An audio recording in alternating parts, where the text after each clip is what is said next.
D'habitude, quand on décortique des sources pour en extraire une certaine compréhension du monde, on s'attend souvent à manipuler des documents hyper sérieux. Ouais, des trucs avec une gravité indéniable, c'est clair. Exactement. On pense tout de suite à des thèses de doctorat, des articles scientifiques pointus ou des essais bien denses.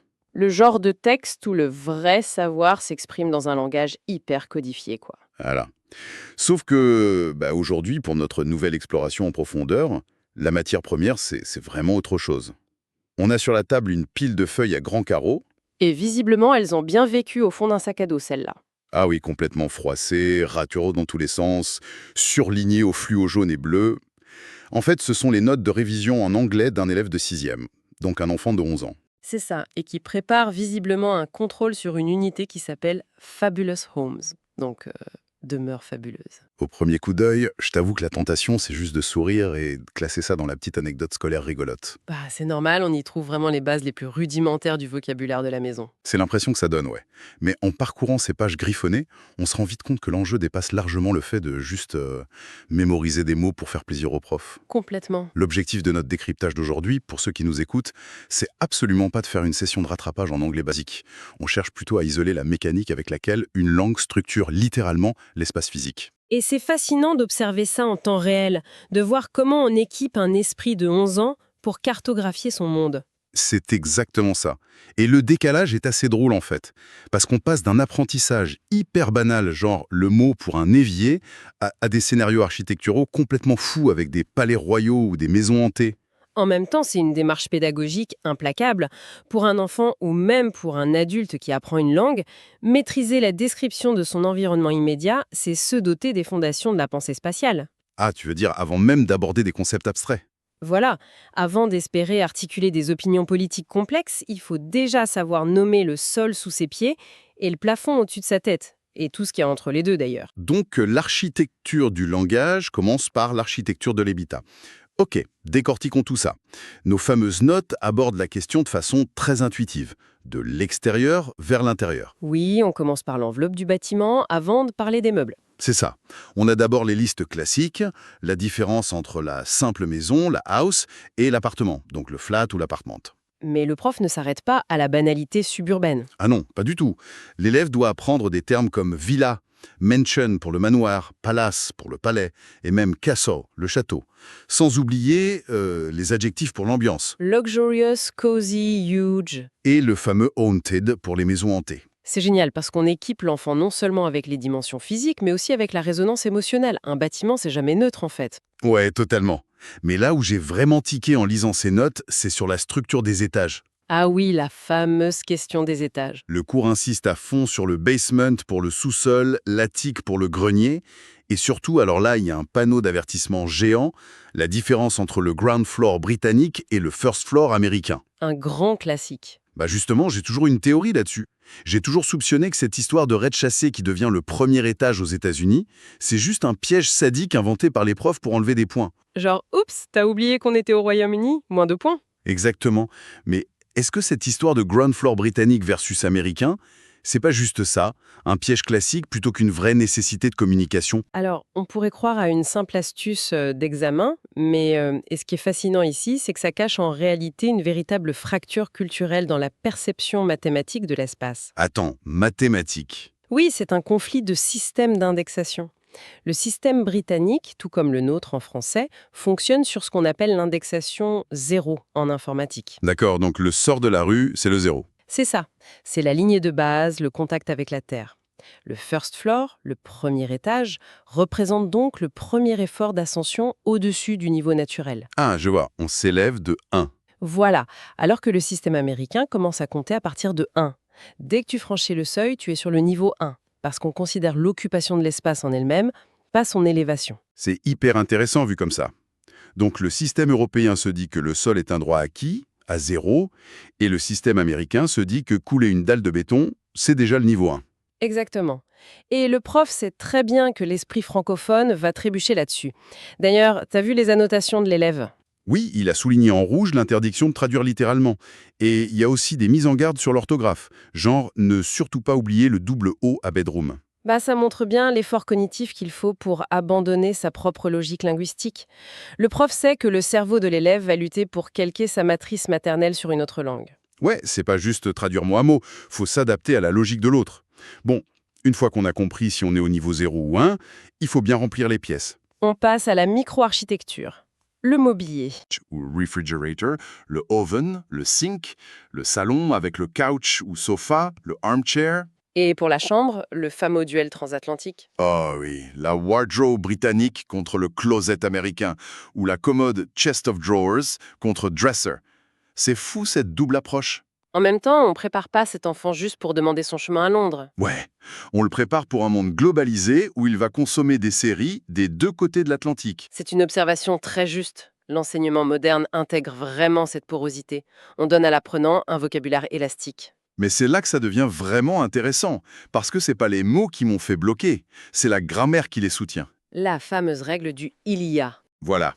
Tout le mobilier est enseigné via un prisme unique, répété en boucle, there is au singulier et there are au pluriel. Associé à la place de l'adjectif d'ailleurs. Oui, l'adjectif avant le nom, le fameux a big house et pas a house big.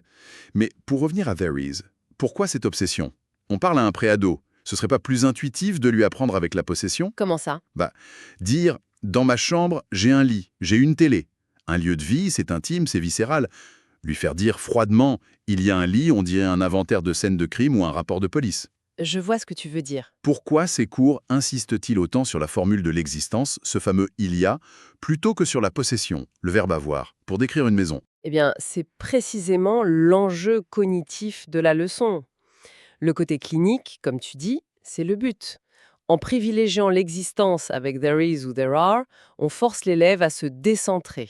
À se décentrer par rapport à lui-même. Oui, à 11 ans, on se rappelle de la phase d'égocentrisme cognitif étudiée par Piaget. L'enfant se voit comme le centre de gravité de son monde. Si on utilise la possession, la maison n'est qu'une extension de son ego. Ah ouais. Donc c'est de la philosophie pour préados en fait. On leur apprend l'existentialisme spatial en douce. On leur dit « ce meuble existe indépendamment de toi ». Ça, tout à fait ça. Le cours pousse l'élève à établir une géométrie spatiale objective. Il devient un géomètre. Et couplé à l'inversion de l'adjectif, ça demande une vraie gymnastique mentale. C'est-à-dire, Ça oblige le cerveau à processer le concept d'immensité et le concept d'épouvante avant même d'avoir imaginé l'objet physique du manoir. on pose le filtre atmosphérique avant d'imprimer l'image. Exactement. C'est une préparation mentale à la réalité matérielle. C'est brillant. Mais du coup, ça soulève un autre souci dans ces notes. Lister des objets de manière objective avec « there is », c'est sympa. Mais une liste d'objets, ça fait pas une pièce. Il faut des liens. Bah oui, dire « il y a un canapé, il y a une télé », ça pourrait être des objets jetés sur le trottoir le jour des encombrants. Pour que ce soit un salon, ils doivent interagir. Et là, on arrive aux prépositions de lieu. Elles prennent une place énorme dans les révisions. Ouais, on a next to, donc à côté d'eux, opposite, en face d'eux, behind, derrière, between, entre, et in front of. Ce sont vraiment les éléments de liaison indispensables. Sans elles, toute l'architecture verbale s'effondre. Et en lisant ça, je me suis fait une réflexion. Les prépositions n'ont aucun sens s'il n'y a pas un humain impliqué. On utilise souvent l'analogie du GPS, mais un GPS est absolu. La longitude d'une télé ne change pas. C'est vrai. Mais une préposition, c'est relatif. C'est comme la gravité. Sans préposition, les meubles flottent. Si on prend opposite, en face d'eux, la télé n'est en face du canapé que parce qu'on présuppose qu'un humain va s'y asseoir pour la regarder. C'est une excellente analyse. Comment l'ajout de ces tout petits mots de liaison transforme-t-il une simple liste de courses de meubles en une véritable image mentale en 3D pour la personne qui écoute? Est-ce que cette grammaire cartographie nos comportements humains? Tu touches du doigt leur fonction première. Si l'on relie cela à la situation dans son ensemble, ces mots ne sont pas de simples coordonnées. Ils organisent l'espace selon l'expérience humaine. D'accord. L'expérience humaine avant tout. Oui. Une chaise isolée, c'est juste un concept. Mais une chaise placée opposée à un bureau, ça crée tout de suite une dynamique de pouvoir, de travail, d'attente. Un lit situé between deux tables de nuit, ça dicte une symétrie, une façon d'habiter la pièce. Donc ça transforme un inventaire mort en réseau d'intentions invisibles. C'est ce qui permet au cerveau de simuler l'espace en 3D et de percevoir la profondeur de champ juste en écoutant une description. Et d'ailleurs, le prof demande une précision chirurgicale. Les notes montrent bien que certaines frontières invisibles sont compliquées pour l'élève, comme la différence entre in à l'intérieur et on sur une surface. C'est souvent un cauchemar pour les francophones. Être in the bed ou on the bed. Spatialement, c'est une question de millimètres de couette, mais psychologiquement, c'est la différence entre être prêt à dormir profondément ou juste être posé là pour lire un magazine. C'est la différence entre la contenance et la simple superposition. Ça change totalement notre intimité avec l'objet. Donc, on a les fondations avec les étages, les meubles objectivés avec there is, et la gravité humaine avec les prépositions. Reste la grande question. Pourquoi ? La finalité de tout ça. Pourquoi on fait accumuler cette ingénierie à un gamin de 11 ans? Les notes donnent la réponse avec un scénario hyper spécifique, un jeu de rôle d'échange de maison pour les vacances. Un exercice extrêmement pragmatique pour valider les acquis. Grave. On a la structure de négociation, les politesses, les WH words comme where is it, what type of house, how many bedrooms. Et les questions fermées? Do you have a garden? Voilà. Et les expressions pour simuler l'enthousiasme, genre « That's amazing ».